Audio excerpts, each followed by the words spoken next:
Hey, I want to welcome you to this week's podcast. And I am so excited to have a guest here that I've been fangirling over for a bit, if I'm being honest. So, Meaghan Hampton, welcome. Thank you so much. I'm so excited to be here. Uh, So, what I've learned first from just stalking her Instagram and being a follower for some time now is Meaghan is passionate. And if you know me, you know I love some passion. And I love that about her. She is a licensed professional counselor associate. So, finishing up, I think, all of that technical stuff. Yep. But she started something called Soul Care for Families. And why I love this is she has mixed her background in theology, child development, neuroscience, faith. All of it has been brought together to help parents of young children understand how do we get rid of maybe some of that garbage we had growing up in the church, and how do we switch that to what's developmentally appropriate for young children, and how do we still teach faith but in a way they can understand it, in a way that's not going to be shame based, in a way that's going to be positive. Man, I love everything you do, so I am so excited to talk about all of that today. Thank you so much. I'm so excited too. Yeah, I think it's gonna be so helpful for parents because I think faith is such a it's a difficult topic, because I feel like it is so kind of abstract, and here we are teaching in the most concrete years. So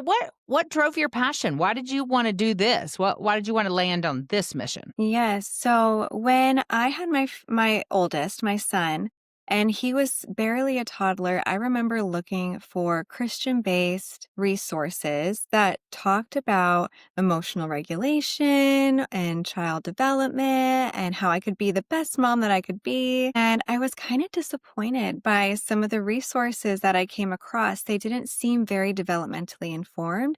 And at that point in time, I didn't even have my master's yet in Christian counseling. And so, just based on the little bit that I knew, it didn't really sit well with me. And then I remember going to different like mom's Bible studies. And thankfully, the Bible study, like the mom's Bible study at the church I'm at now, is really good. But I've been to other ones where it wasn't the books that we were reading. I would read stuff about disciplining kids or how to view our kids or the theological framework for understanding children. And it just didn't sit well with my intuition and my gut, but I didn't have a language for it. And so then when I went to graduate school to study Christian counseling and become a therapist, I took a child development class and I was blown away because all of a sudden I had language for what I had been feeling in my gut all along reading some of these books. And I just wanted to share it with everybody. I love that. I love that so much. My story is a little bit similar. I am a child development specialist, studied it all through college and worked in the field for a long time, and then became a homeschool mom and noticed that no one was teaching child development in the homeschool world, which often, especially when I was homeschooling, most of the homeschoolers were individuals of faith. Now we do have more secular homeschoolers, but then so many people were teaching young children, I'll blast it, growing kids God's way, and some of these other very restrictive, very authoritarian type ways. And it was disheartening to say the least. So I'm so thankful that you're doing that. What do you think your best advice for teaching faith at a young age? Like, if you had to just say, okay, here's my best advice for a mom and dad who want to teach their child about faith, what would you say to them? One of the primary ways that kids learn is through modeling. And so if we want to impart faith to our kids, we have to live it out. And 100%. so, right? Like I think there's, there's like all these catechisms and all these different things that we can do for our kids. And I'm not even saying that stuff is bad, but they're not going to internalize that the way that they will when they spill their milk and we respond with grace and understanding, or they make a mistake and we are a safe place for them to land, or we mess up and we repent and ask for forgiveness. I think that when we actually model that faith, they internalize it more. Yeah, I think it's so interesting how often in the church and in faith, our words and our actions are so opposite. Like we're Yeah. teaching kindness, we're teaching patience, we're teaching self control, and we're modeling all the opposites. We're losing our junk, we're rude to the server, and yet we wonder why our children don't grasp the concept, or sadly, why they don't end up trusting God and they walk away from the faith you thought they had as an adult. Because Yeah. I agree with you. And in my curriculum, I have a character trait every month. And, it is those self control, kindness, love. And Every time, that's what I say, Megan. You must model it. It is the strongest in those early years is modeling, and I think the pressure sometimes as parents, that's hard because we don't want to feel so responsible. I think, that, oh my gosh, wait, what? What we're modeling is what they're going to do. Yeah. Yes.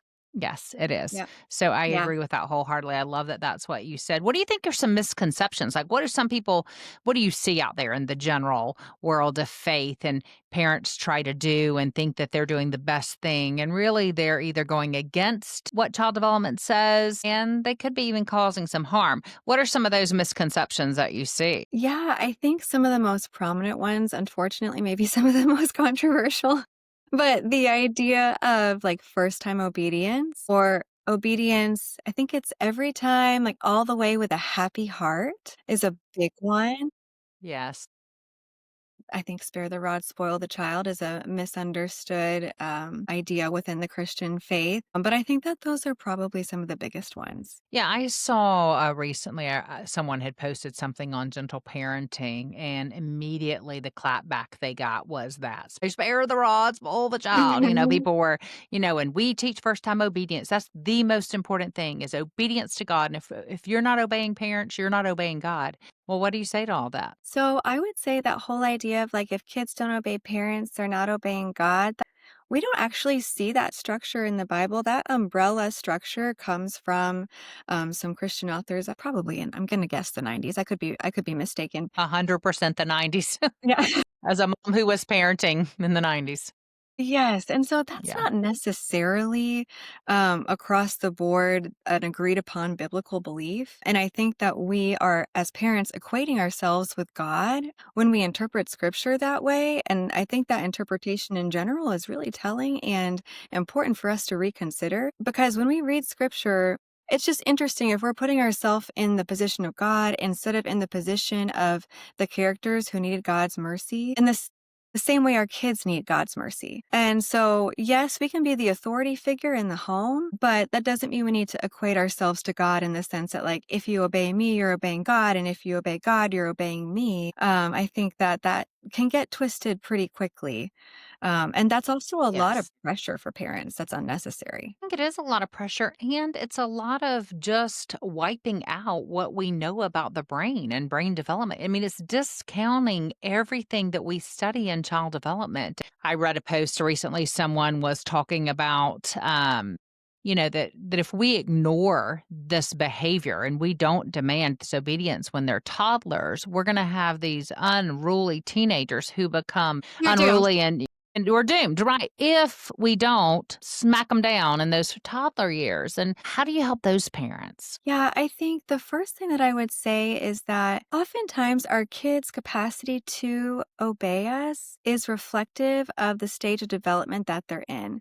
So, the prefrontal cortex, the part of the brain that allows us to think through things, to problem solve, self control, all that good stuff, that does not fully develop until the mid 20s and even later if the person is neurodivergent. And so, if we are expecting them to utilize a part of their brain that is not on board yet, then we're really asking them to operate outside of the capacities that God has given them for that season of their life. And so we want to do our best to align our expectations with the way that God has designed their brain and their development to unfold. And so as they get older, we can add on to those expectations, and our expectations for obedience can look different through different stages of life.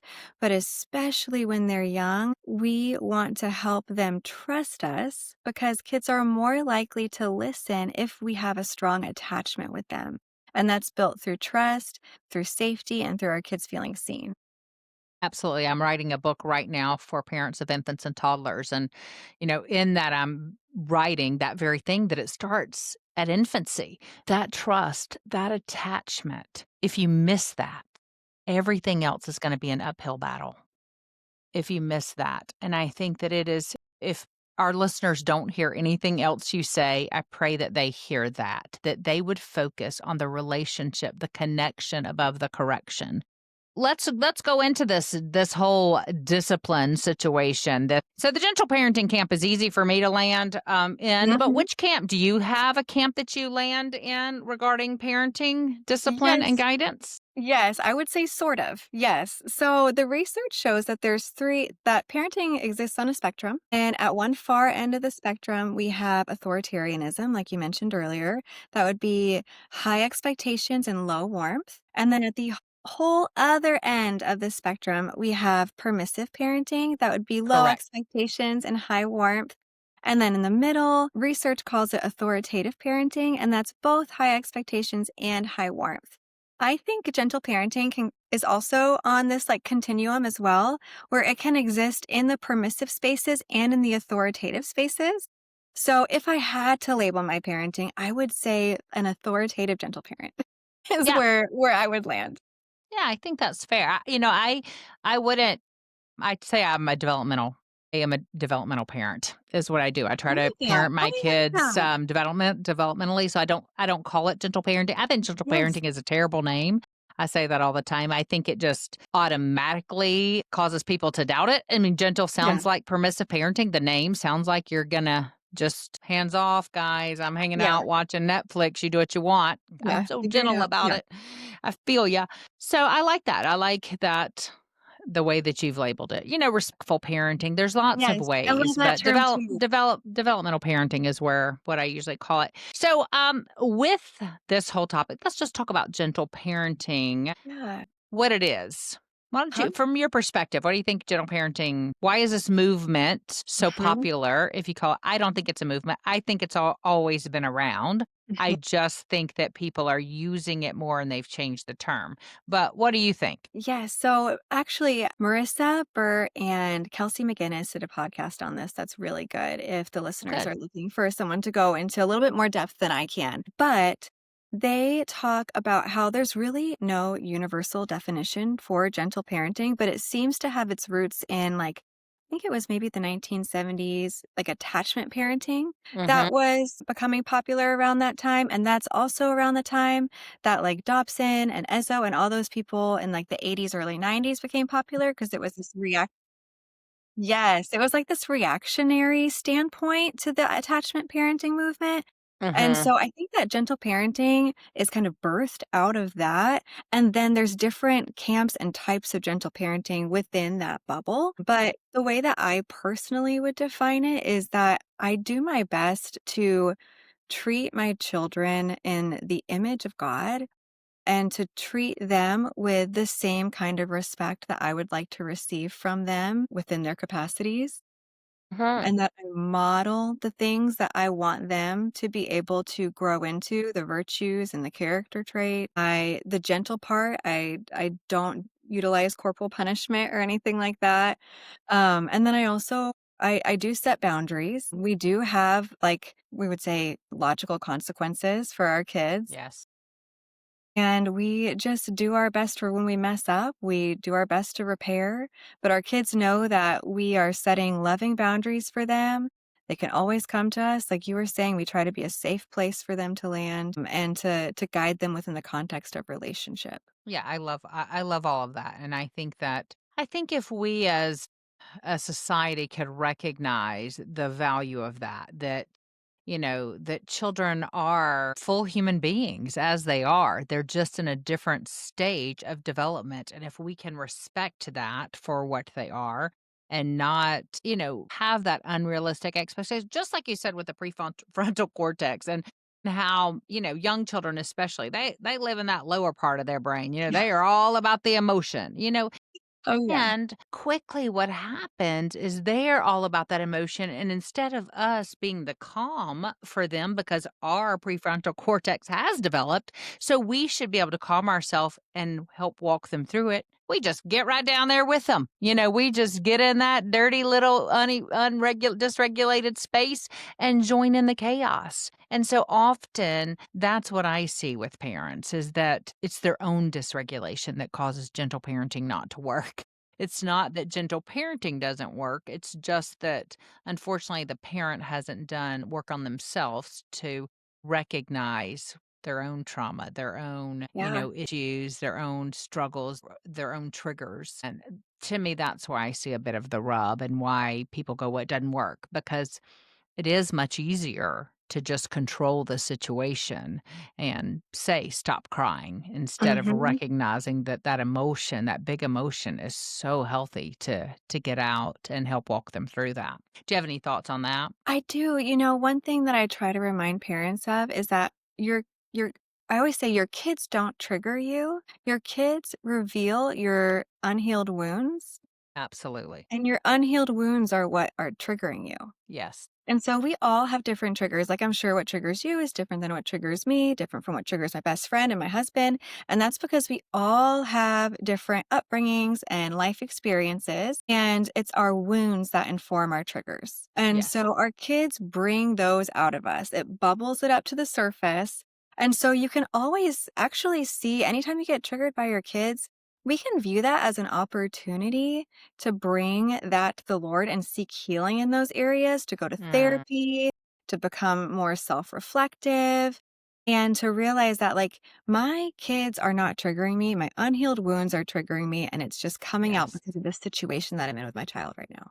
Yeah, absolutely. I think that's fabulous advice. What would you say to a mom who is constantly being triggered by her own wounds? I mean, you mentioned some there, therapy and some things.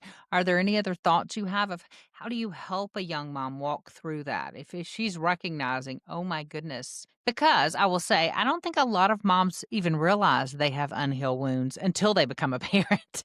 Yeah. And so, how do you help? How would you help walk a young mom through that? What advice Yes. would you give her? I would always start with self compassion. And so when we get triggered, I do a lot of inner child work with my clients, but I love that.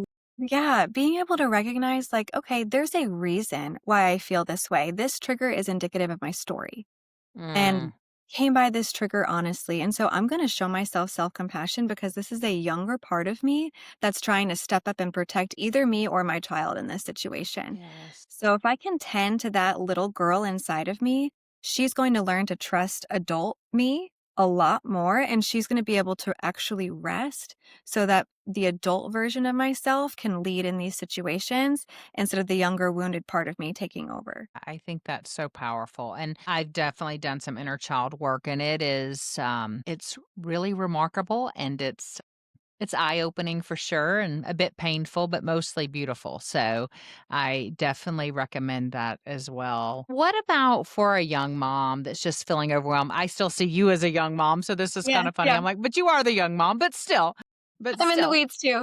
You are in the weeds, but, for moms maybe a little bit younger, maybe they've got these infants, toddlers, young Yeah. preschoolers, you're a little bit past that.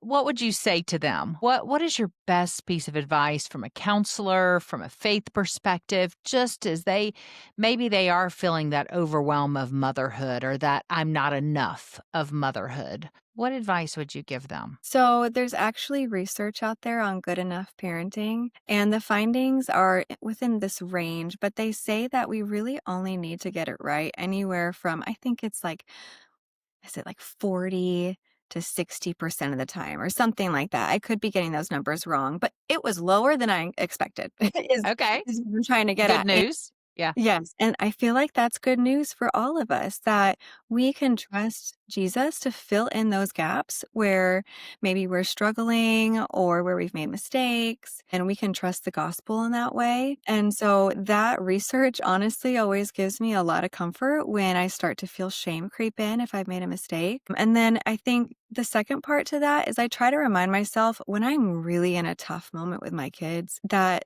they are not giving me a hard time, they are having a hard time. absolutely. And that helps me be more empathetic and a little bit more present in those moments. That helps settle any dysregulation that's going on.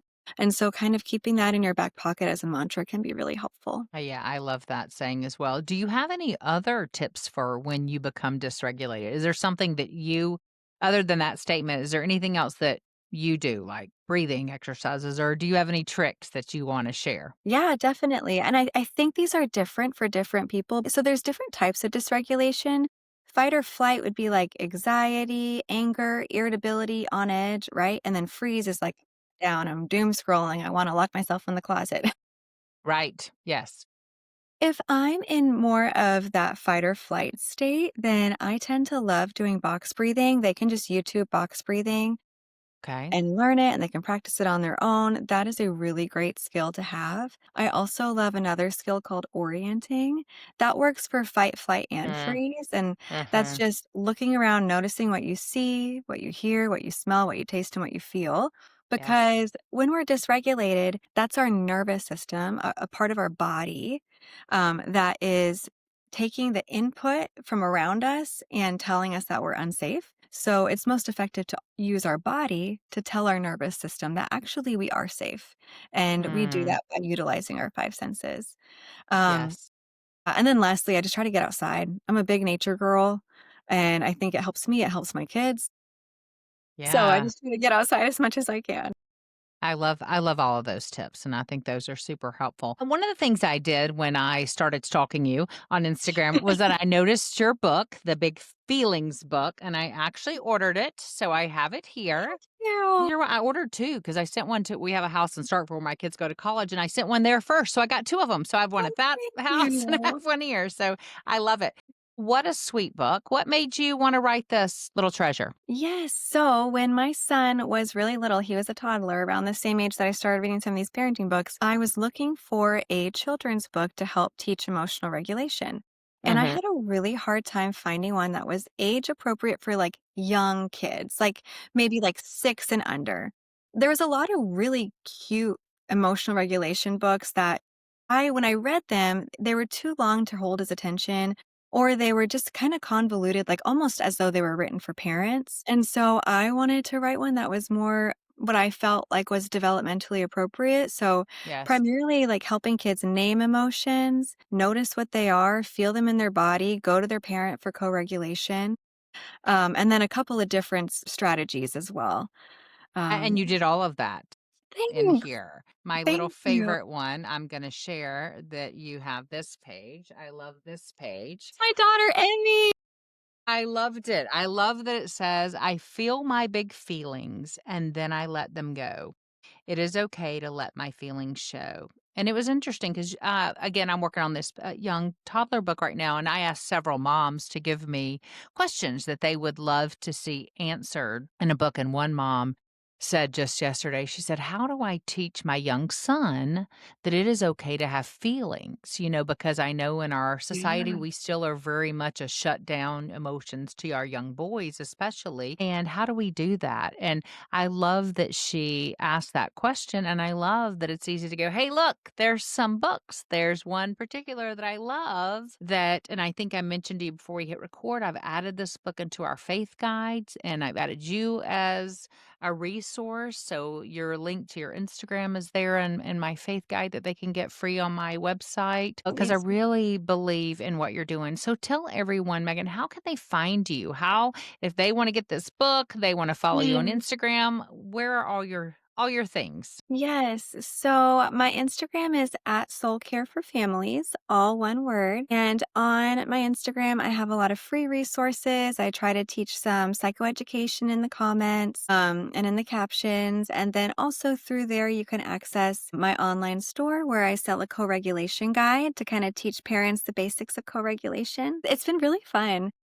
I've Good. recently started a Substack community. It's a subscription-based community. It's Mhm. $6.99 a month, and it's basically a parenting course, but I release one video a week. And I've done it that way because I want it to be like bite size and able for parents to actually apply because young parents are busy. And Mhm. then also be able to afford because I understand that oftentimes when we're young families, it can be a big ask to purchase a large course. And so just trying to make it accessible, and then the Big Feelings book's on Amazon. I love it. And you have some cute hats I and a do, shirt, and I saw that merch as well. That looks so great, fun. So you have lots of thanks, great things. thank Well, you. in winding down, I always ask my guests about their own childhood. And if you have a favorite childhood memory that you would love to share with Yes. us so that we could learn a little more about your childhood. Yes, so I would say that some of my favorite childhood memories are going for runs with my dad. My dad Mm. always loved to run, and now as an adult, I love to run. I do more like weights and walking now that I'm getting older, but I just remember So being old. You're so old, Megan.